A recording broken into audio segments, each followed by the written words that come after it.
A certain cat had made the acquaintance of a mouse, and had said so much to her about the great love and friendship she felt for her, that at length the mouse agreed that they should live and keep house together. "But we must make a provision for winter, or else we shall suffer from hunger," said the cat.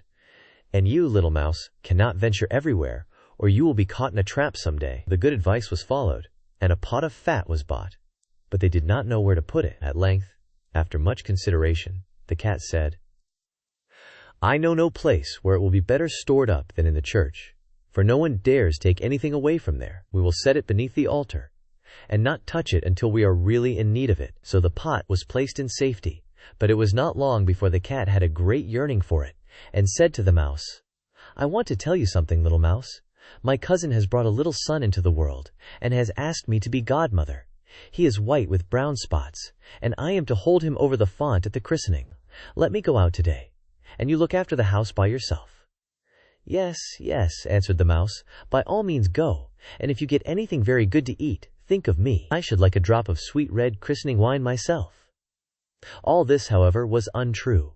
The cat had no cousin, and had not been asked to be godmother. She went straight to the church, stole to the pot of fat, began to lick at it, and licked the top of the fat off. Then she took a walk upon the roofs of the town, looked out for opportunities, and then stretched herself in the sun, and licked her lips whenever she thought of the pot of fat, and not until it was evening did she return home.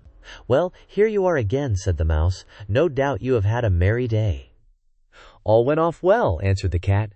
"What name did they give the child?" "Top off," said the cat quite coolly. "Top off," cried the mouse. "That is a very odd and uncommon name. Is it a usual one in your family?" "What does that matter?" said the cat. "It is no worse than Crumb Stealer, as your godchildren are called." Before long the cat was seized by another fit of yearning. She said to the mouse, "You must do me a favor, and once more manage the house for a day alone. I am again asked to be godmother, and, as the child has a white ring round its neck, I cannot refuse." The good mouse consented, but the cat crept behind the town walls to the church, and devoured half the pot of fat. "Nothing ever seems so good as what one keeps to oneself," said she, and was quite satisfied with her day's work. When she went home, the mouse inquired, "And what was the child christened?" "Half Done," answered the cat. "Half Done? What are you saying? I never heard the name in my life. I'll wager anything it is not in the calendar."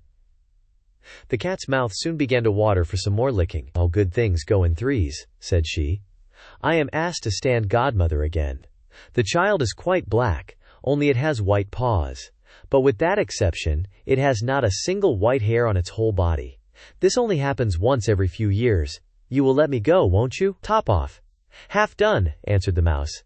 "They are such odd names, they make me very thoughtful." "You sit at home," said the cat, "in your dark gray fur coat and long tail, and are filled with fancies. That's because you do not go out in the daytime." During the cat's absence, the mouse cleaned the house, and put it in order, but the greedy cat entirely emptied the pot of fat. "When everything is eaten up, one has some peace," said she to herself, and well filled and fat she did not return home till night. The mouse at once asked what name had been given to the third child. "It will not please you more than the others," said the cat. "He is called All Gone." "All Gone," cried the mouse.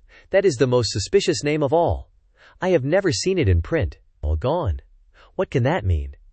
And she shook her head, curled herself up, and lay down to sleep. From this time forth no one invited the cat to be godmother, but when the winter had come, and there was no longer anything to be found outside, the mouse thought of their provision, and said, "Come, cat, we will go to our pot of fat which we have stored up for ourselves.